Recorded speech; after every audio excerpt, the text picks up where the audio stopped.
we know this. In sales, if you want to be a good salesperson, what do you have to do? You have to have a relationship. Right? I was in sales. I know you have to have a relationship, because if you have good relationships and you can build them, guess what? You know you have an advantage. How many people are in sales in here? Okay. You know what I'm talking about. If you have relationships, you know you have an advantage. In Christendom, we say it this way.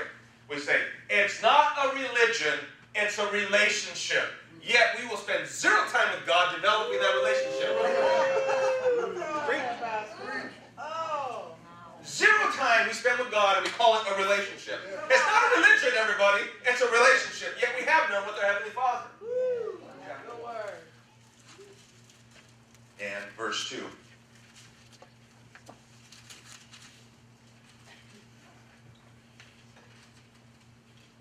It says, as it is written in the prophets, behold, I send my messenger before your face, who will prepare your way before you.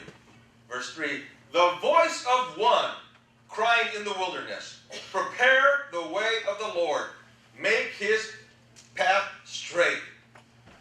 This is talking about John the Baptist. The one thing I love about John the Baptist is that he doesn't have a last name.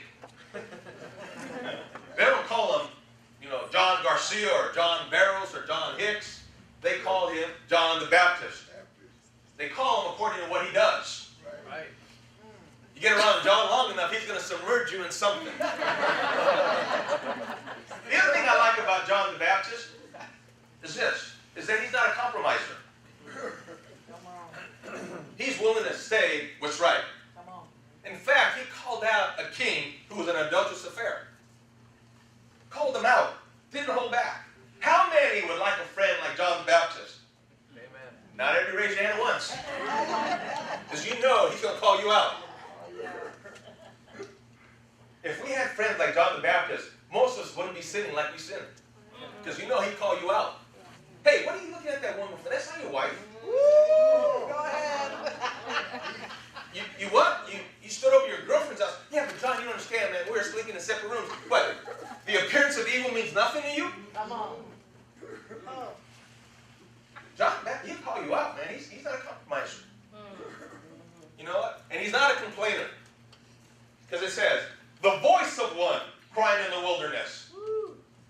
He's not a complainer. Because he could have said this, hey, time out, God. We need to talk. Come here. Let's take a look at this. Of all the territories you could have given me, you gave me the wilderness. Maybe you overlooked it. Maybe you didn't know this. But just a little ways down the road there's a place called Jerusalem with a lot of people. But you gave me the wilderness. And what's this all by myself stuff? Why do I have to be by myself? See, he could have complained. He could have cried about where he was at. He could have been angry. He could have been upset.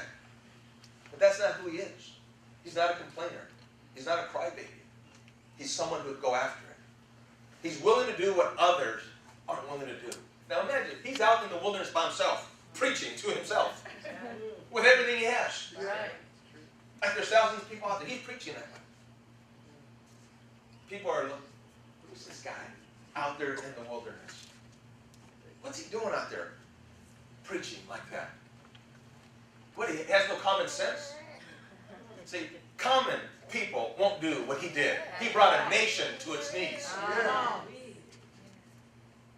He brought a nation to its knees. He wasn't common. See, when Pastor Linda and I went out to minister at these homes, what do they call them? The homes where the people, the old people there, they're a senior home, but convalescent homes. They asked us to go, and we went to go minister, and I'll never forget this. We went to go, and they had like 8 people out there. And the Lord told me, don't think that you're coming here to practice on them. Come on. You're not coming to practice on them. Wow. He said, you need to give them everything you've got. And you need to preach like there's 1,000 people there. That's right. He said, because they're precious to me. You don't treat them like this is a place to learn something. You better come with everything you have. I never forgot that.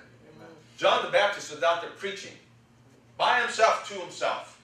Like 1,000 people were there. But God brought him people afterwards. Brought him people from Jerusalem and Judea. All lined up to hear what he had to say. See, people thought that John the Baptist was crazy. God thought. This is what it goes on to say. Blind Bartimaeus, the son of Timaeus. Now, a lot of people think that Bartimaeus is his name. How many think Bartimaeus is his name? Nobody wants to raise their hand out there, I'm afraid. But Bartimaeus isn't his name. Bar means son of. The next line tells you what he's saying. Son of Timaeus. Bartimaeus, the son of Timaeus. That's how he was identified. Timaeus means honored, worthy, ransom. That's who we are. As Christians, we're honored, we're worthy, and we're ransomed. Our problem is this. We believe more in what happened to us than what God calls us. We believe more in what happened to us than what God called us. That's why we're blind and on the side of the road begging. Wow. Come on now. Say that again. Say that again. Timaeus means honored, worthy, ransom. That's who God calls us. That's who we are. But we are more stuck on what happened to us than what God calls us. That's why we're on the side of the road, blind and begging. Because we're more in tune with what happened to us than what God said about us. See, so blind Bartimaeus, blind son of Timaeus, he's on the side of the road with his little tin cup, and he has a little outfit, garment that says he's a blind man, that he has a right to beg. And he's sitting there with his cup, waiting for somebody to come by. Waiting.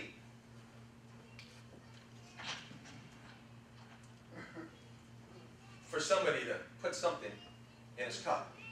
He's on the side of the road like he always is. This is his life. This is who he is. That's all he's known. In his little outfit, all dressed up, nowhere to go. Little cup in his hand, it's Christianity. Begging. Somebody give me change. Anybody give me change. And people would come by and put change in there.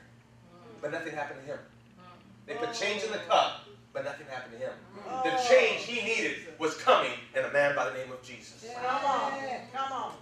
So, Bartimaeus is like most Christians. Stuck and nowhere to go. Come on now. Dressed up. Come on. Nowhere to go. Yeah. Just with his tin cup and his little outfit on. With the cup out, blind and begging, can I have some change? Rather than saying, you know what? I'm going to be the change. Come on now. I got to change. Yes. It's in me. That's right. See, we can sit on the side of the road and beg all we want. Or we can say, you know what? I want to get changed. I'm willing to sacrifice some things. I'm willing to do things other people aren't willing to do. See, Bartimaeus had one problem. He was blind. One problem. It's a big problem. Being blind is a big problem. But the son of Timaeus could still see. I mean, not see. He was blind. He could still speak. Right. He could still hear. He could still walk. He could still use his arms. He can still pick up things. He just couldn't see. See, he could help somebody. He could do a lot of things. But the thing that held him back was the thing he couldn't do. What's the one thing in your life holding you back that you can't do? Because there's a lot of things in your life you can do, but you're not doing them. Come on. We're stuck on the thing that we can't do. Come on. We focus on the thing we can't do. Yeah. But the things we can do, We ain't doing it. we don't do them. Wow. We are stuck with a cup in our hand and begging for change. So what's stopping you? Verse 47. And when he heard that it was Jesus of Nazareth, he began to cry out, Jesus, Son of David, have mercy on me. See, there's always going to come a time when you're going to have to make a choice. That's right. You can stay common like everybody else. Don't rock the boat. Sit in the corner and beg, keep your mouth shut. Stick your cup out and ask for change. Or you can say, I don't want to be uncommon anymore. The status quo isn't good for me anymore. I need to move forward and I need to fulfill my destiny. See, if you want a miracle, if you want healing, you're going to have to do something about it. You're going to have to go and pursue it. You're going to have to put your pride and arrogance on the side. Because people are going to talk about you. Come on. They're going to say stuff about you. How badly do you want it? How badly do you want to get out of the condition you're in? How badly do you want to change your life? It's within your grasp. You just need to cut some things out. How badly do you want it? Verse 48. Then many warned him to be quiet, but he cried out all the more, Son of David, have mercy on me. See, there's always going to be somebody that's going to try to shut you up. That's right. That's right. Somebody that's going to try to keep you just like they are. Yeah. I'm blind too. Shut your mouth. The same thing. Just keep your tongue out there. Come on. Know that. See, so you have a choice. You can either keep your mouth shut and your cup out there and say you want change, or get up and get changed. It's up to you. It comes down to that. They were trying to shut the Son of Man's up, but he takes it a notch higher. He starts speaking louder. Come on. Jesus, Son of David, have mercy on me. He speaks louder. Why? Because he knows this might be my last chance. This might be the only opportunity I get. He may never come this way again. I don't want to stay like this anymore. I want to be a good daddy. I want to be a good husband. I want to be a good wife. I want to have a great marriage. Yes. I'm not going to stay like this anymore. Don't tell me to shut up. Jesus! Son of David, have mercy on me. Amen. He cried the louder. They weren't going to stop him. He had to do something that everybody else wasn't doing. He needed to speak louder. Why? Everybody was talking. There was a lot of people talking. There was a crowd, there was noise, people everywhere. They were talking about who Jesus was. They were talking about what he did. Only one person cried out harder and louder. There's a lot of noise going on. A lot of commotion going on. But no one was crying out. Just one guy who was tired of the status quo, who didn't want to stay that way. A lot of noise, only one crying out.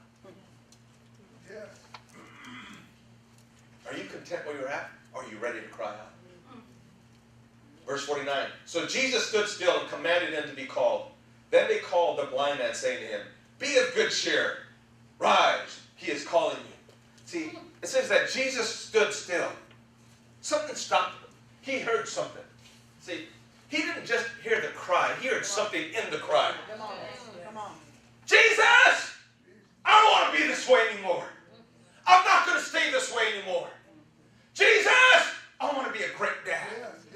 Jesus! I want a great marriage. He heard something within that cry that made him stop.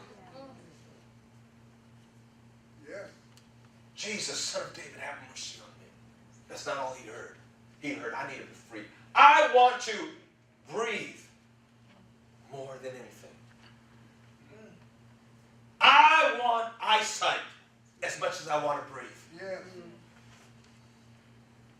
I want something that nobody else can give me but you. I'm not willing to stay where I'm at. Jesus, I need more. I need more. I can't stay this way. Jesus, Son of David, have mercy on me. How badly do you want it? Are you ready to cry out above the crowd? Are you ready to do something different than you ever did before? Think about this. How many people in Jericho do you think needed to be healed, delivered, set free, restored in that place? A lot of them. A lot of them. But not one of them cried out. Everybody stood common. Everybody stood the same. They all wanted to point out and say, hey, there's Jesus. Only one man wanted to get better. Think about it. In a whole crowd, in a crowd like this, how many people are going to walk out of this room and do something different than you ever did before? Are going to cut things out of your life?